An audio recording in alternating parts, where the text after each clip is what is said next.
बाबू, तुम इस बार दरभंगा आओगे तो हम तुम्हें आलू वड़ा खिलाएंगे। छोटी मामी की यह बात दीपक के दिल को छू गई। पटना से बीएससी की पढ़ाई पूरी होते ही दीपक की पोस्टिंग भारतीय स्टेट बैंक की सकरी ब्रांच में कर दी गई। माता पिता का लाडला और दो बहनों का इकलौता भाई दीपक पढ़ने में तेज था। जब माँ ने मामा के घर दरभंगा में रहने की बात की तो वह मान गया। इधर मामा के घर त्योहार का माहौल था। बड़े मामा की 3 बेटियां थीं, मझले मामा की 2 बेटियां, जबकि छोटे मामा की कोई औलाद नहीं थी। 18-19 साल की उम्र में दीपक बैंक में क्लर्क बन गया तो मामा की खुशी का ठिकाना नहीं रहा। वहीं दूसरी ओर दीपक की छोटी मामी, जिनकी शादी को महज 4-5 साल हुए थे, उनकी गोद सूनी थी। छोटे मामा प्राइवेट नौकरी करते थे। वे सुबह नहा धोकर 8 बजे निकलते और शाम के 6-7 बजे तक लौटते। वे बड़ी मुश्किल से घर का खर्च चला पाते थे। ऐसी सूरत में जब दीपक की सकरी ब्रांच में नौकरी लगी तो सब खुशी से भर उठे। बाबू को तुम्हारे पास भेज रहे हैं, कमरा दिलवा देना, दीपक की माँ ने अपने छोटे भाई से गुजारिश की। कमरे की क्या ज़रूरत है दीदी, मेरे घर में 2 कमरे हैं, वह यहीं रह लेगा। भाई के इस जवाब में बहन बोली, ठीक है, इसी बहाने दोनों वक्त का घर का खाना बना खा लेगा और तुम्हारी निगरानी में भी रहेगा। दोनों भाई बहनों की बातों सुनकर दीपक खुश हो गया। माँ का दिया सामान और ज़रूरत की चीज़ें लेकर दोपहर 3 बजे का चला दीपक शाम 8 बजे तक मामा के यहाँ पहुँच गया। यहाँ से बस, टैक्सी, ट्रेन, सारी सुविधाएं हैं। मुश्किल से 1 घंटा लगता है। कल सुबह चलकर तुम्हारी ज्वाइनिंग करवा देंगे। छोटे मामा खुशी से चहकते हुए बोले। आपका काम? दीपक ने अटकते हुए पूछा। अरे, एक दिन छुट्टी कर लेते हैं, सकरी बाजार देख लेंगे। छोटे मामा दीपक की समस्या का समाधान करते हुए बोल उठे। 2-3 दिन में सब कुछ सामान्य हो गया। सुबह 8:30 बजे का घर छोड़ता दीपक तो मामी हल्का नाश्ता करा देती और टिफिन दे देती। वह शाम के 7 बजे तक लौट आता था। उस दिन रविवार था, दीपक की छुट्टी थी, पर मामा रोज की तरह काम पर गए हुए थे। सुबह का निकला दीपक दोपहर 11 बजे घर लौटा था। मामी खाना बना चुकी थीं और दीपक के आने का इंतजार कर रही थीं।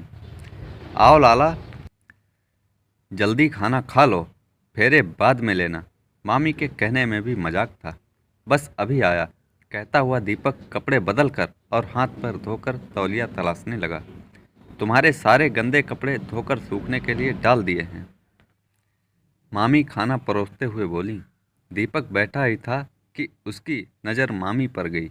वह चौंक गया। साड़ी और ब्लाउज में मामी का पूरा जिस्म झांक रहा था, खासकर दोनों उभार। मामी ने बजाय शर्माने के चोट कर दी। क्यों रे, क्या देख रहा है? देखना है तो ठीक से देखना। अब दीपक को अजीब सा महसूस होने लगा। उसने किसी तरह खाना खाया और बाहर निकल गया। उसे मामी का बर्ताव समझ में ही नहीं आ रहा था। उस दिन दीपक देर रात घर आया और खाना खाकर सो गया। अगली सुबह उठा तो मामा उसे बीमार बता रहे थे। शायद बुखार है, सुस्त दिख रहा है। रात बाहर गया था ना, थक गया होगा। यह मामी की आवाज़ थी। आखिर माजरा क्या है? मामी क्यों इस तरह का बर्ताव कर रही हैं? दीपक जितना सोचता उतना ही उलझ रहा था। रात खाना खाने के बाद दीपक बिस्तर पर लेटा तो मामी ने आवाज़ दी। वह उठकर गया तो चौंक गया। मामी पेटीकोट पहने नहा रही थीं। उस दिन चोरी छिपे देख रहा था ना, अब आ देख ले, कहते हुए दोनों हाथों से पकड़कर उसे अपने सामने कर दिया। अरे मामी, क्या कर रही हो आप? कहते हुए दीपक ने बाहर भागना चाहा, मगर मामी ने उसे नीचे गिरा दिया। थोड़ी ही देर में मामी भांजे का रिश्ता तार तार हो गया। दीपक उस दिन पहली बार किसी औरत के पास आया था। वह शर्मिंदा था, मगर मामी ने एक झटके में इस संकट को दूर कर दिया। देख बाबू, मुझे बच्चा चाहिए और तेरे मामा नहीं दे सकते, तू मुझे दे सकता है। मगर ऐसा करना गलत होगा, दीपक बोला। मुझे खानदान चलाने के लिए औलाद चाहिए। तेरे मामा तो बस रोटी कपड़ा मकान देते हैं, इसके अलावा भी कुछ चाहिए, वह तुम दोगे। इतना कहकर मामी ने दीपक को बाहर भेज दिया। उसके बाद से तो जब भी मौका मिलता मामी दीपक से काम चला लेतीं या यूं कहें कि उसका इस्तेमाल करतीं। मामा चुप थे या जानबूझकर अनजान थे, कहा नहीं जा सकता, मगर हालात ने उन्हें एक बेटी का पिता बना दिया। इस दौरान दीपक ने अपना तबादला पटना के पास करा लिया। पटना में रहने पर घर से आना जाना होता था।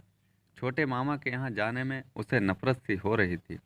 दूसरी ओर मामी एकदम सामान्य थीं, पहले की तरह हंसमुख और बिंदास। एक दिन दीपक की माँ को मामी ने फ़ोन किया। मामी ने जब दीपक के बारे में पूछा तो माँ ने झट से उन्हें फ़ोन पकड़ा दिया। हाँ मामी प्रणाम, कैसी हो? दीपक ने पूछा। तो वे बोली, मुझे भूल गए क्या लाला? छोटी ठीक है? दीपक ने पूछा। तो मामी बोली, बिल्कुल ठीक है। वह अब की बार आओगे तो उसे भी देख लेना। अब की बार तुम्हें आलू बड़ा खिलाएंगे, तुम्हें खूब पसंद है ना? दीपक ने हाँ कहते हुए फ़ोन काट दिया। इधर दीपक की माँ जब छोटी मामी का बखान कर रही थीं तो वह मामी को याद कर रहा था, जिन्होंने उसका आलू बड़ा की तरह इस्तेमाल किया और फिर कचरे की तरह कूड़ेदान में फेंक दिया। औरत का यह रूप उसे अंदर ही अंदर कचोट रहा था। मामी को बच्चा चाहिए था तो गोद ले सकती थी या सरोगेट, मगर इस तरह इससे आगे वह सोच ना सका। माँ चाय लेकर आई तो वह चाय पीने लगा, मगर उसका ध्यान मामी के घिनौने काम पर था। उसे चाय का स्वाद कसैला लग रहा था। तो दोस्तों, कैसी लगी ये कहानी? लाइक करें, कमेंट में बताएं और चैनल को सब्सक्राइब करना ना भूलें। धन्यवाद।